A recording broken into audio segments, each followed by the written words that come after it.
Welcome to college football week 7 update. Let's get to it. Ohio State dominates Illinois 34-16. Julian Selvin, 19 out of 27, 166 passing yards, 2 touchdowns. The Buckeyes take care of business against the Fighting Illini. Number 7, Indiana. Yes, the Hoosiers. They took care of business on the road to Eugene, Oregon. Take care of the Ducks. Wow. 30-20. Aiden Fisher, 13 total tackles, 4 solo tackles, a half a sack, and a half a tackle for loss. And this is a huge one because they always struggled in against ranked teams. And as Kurt Cinetti once said, I always win. Google me. And this one is going to put them in the top 3, top 4 of the rankings. And I feel confident of Indiana right now because their next few schedules, they don't play Ohio State. They don't play, I'm assuming, Michigan. So they play Penn State next week after week 8. And if they win that game, they're probably on their verge to go to Indiana to play in the Big Ten title game. We'll wait to see. But in the meantime, Texas A&M takes care of business against Florida, 17-34. Marcel Reed, 16 out of 26, 234 passing yards, a touchdown and a pick. And the Aggies are staying undefeated and will look to keep that going. Again, their schedule is still, again, brutal. They still got to play LSU. They got to play their rivals, Texas.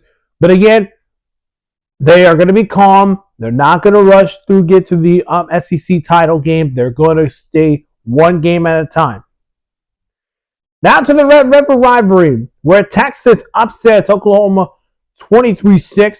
Colin Simpson, 5 total tackles, 3 solo tackles, 2.5 sacks, 2.5 tackles for loss.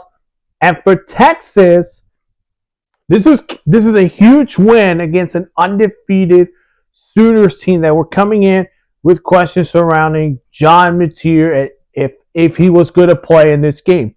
They did confirm that he was playing in this game, although he had 3 INTs on that Texas defense. Great job for that Texas defense. And Arch Manning playing very good football against that Sooners defense. Now the question is, with those 2 losses, can they get to the SEC title game? Again, they still have to play Georgia. And if they can win that game, not this week, assuming it's 2 weeks or 3 weeks from this week, if they can get some big wins, and their only big ranked match is against Georgia. If they can get that match and win that one, they are going to be in that conversation of an SEC title game. But they're not in a rush. Again, enjoy it. Red River rival goes to Texas. Alabama takes down undefeated Missouri 27-24. Ty Simpson, 23 out of 31, 200 passing yards, 3 touchdowns. Bama are looking very good on offense, and they are maybe in the conversation of an SEC title game heading to Georgia. While Missouri, they'll bounce back again. Again, they play Alabama. That was a tough loss, but they'll manage to get back on track. This game was one of those games I think Auburn fans should talk about because they lose to Georgia 20-10. C.J. Allen, 10 total tackles, 6 solo tackles, a sack, 2 tackles for loss, and a pass defense on Auburn's offense. I want to go back to that goal line in the second quarter because we all assume we saw it from up here to that side right there. But the officials call it no. That's not a touchdown. That, I think, is a real issue. The ball, he had it over the line. He's in. That's a touchdown. What are the refs doing? It's like we're seeing the Kansas City Chiefs telling the refs, hey, that's not a touchdown. It's a fumble. And the ref said, you know what? After further review, through the field. It's upheld. It is not a touchdown. Therefore, fumble recovered by Georgia. Georgia's the next Kansas City Chiefs.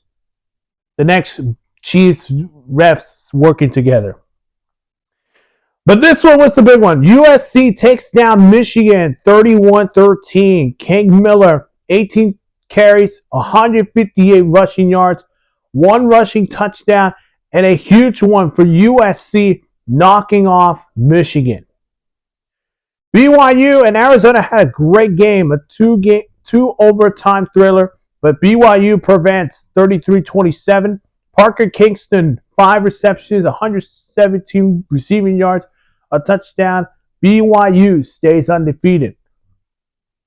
Colorado gets Iowa State their second loss of the season with a 17-24 win.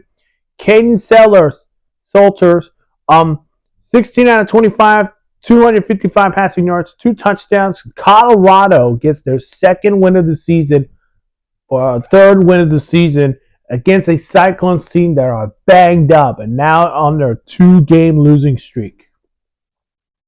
Pitt Panthers upset 25th ranked Florida State 34-31. Desmond Reed, 8 receptions, 155 receiving yards, 2 touchdowns. And what's going on for Florida State? You lose, let's say this, you lose to Miami at home, and then coming in that game, you guys should beat Pitt, right? And then now you just unranked this week. That's embarrassing. UCLA can keep on going with a 38-13 win over Michigan State. Nico Nyamale, 16 out of 24, 180 passing yards, 3 touchdowns, and that is back-to-back wins for UCLA. Wow. Kansas State takes down TCU 28-41. Avery Johnson, 16 out of 26, 198 passing yards, 3 touchdowns as a big one for the Wildcats. Here are the other games that happened in Week 7. Montana State, shout out to that program. They beat Middle Tennessee State 22-20. South Florida dominates North Texas 63-36. Washington and Desmond Williams get a huge one, 38-19 over Rutgers. Ole Miss was so close to getting an upset loss to Washington State, but they prevailed 24-21. Texas Tech, 42-17 over Kansas. LSU takes care of business with the Gamecocks, 20-10. Another upset alert, but very, very close. Tennessee wins at 34-31. Georgia Tech keeps their undefeated streak going, 35-20 over Virginia Tech. Notre Dame destroys NC State, 7-36.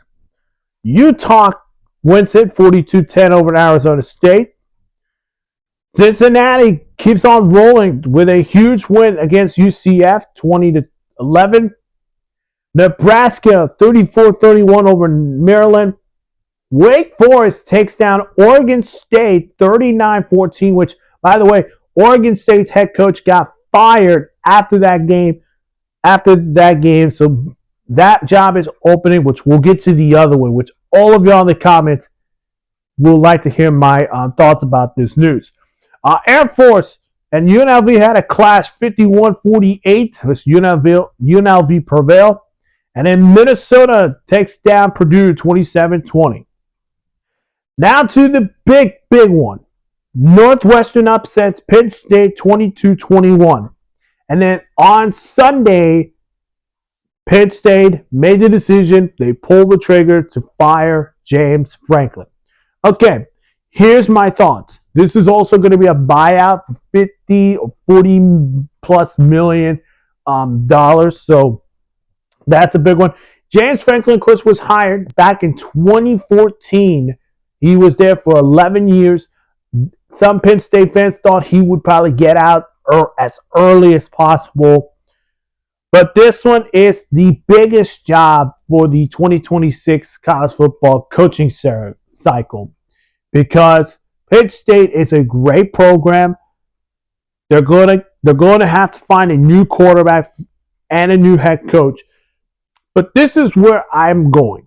A lot of you in the comments are saying Kurt Cincinnati should be the next head coach for Penn State.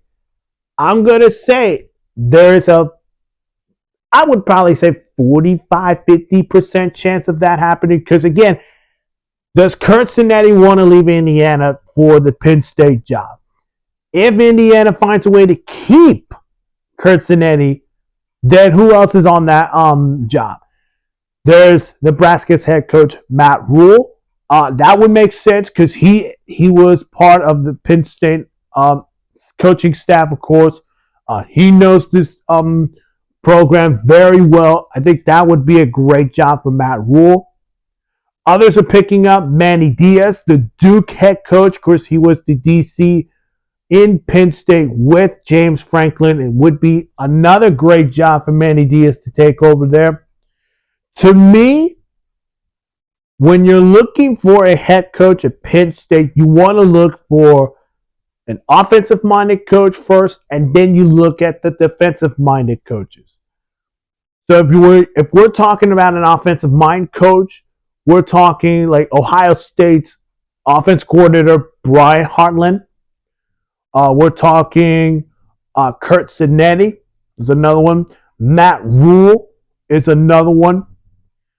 Those are the three I would look at. Then your defensive guys. You can look at guys like Matt Patricia, the Ohio State defense coordinator. Jim Knowles, the Penn State defensive coordinator. And, of course, Manny Diaz, the Duke head coach. If I were to put my top two, the third one is a wild card.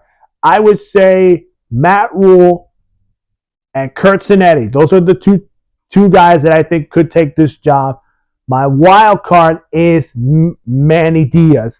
The question for Manny Diaz is, does he want to take this job and leave Duke for this one? So with that being said, again, love y'all comments about that news about James Franklin getting fired. Keep them going in this video. Do you agree with my thoughts of this? Because I would probably do another video about Penn State head coaching update. So that would probably be after the season's over. That being said, Penn State wish you the best of luck. And, of course, no Drew Aller. He is out for the year. So that's another big blow for Penn State. Things are not going well over there at Beaver Stadium.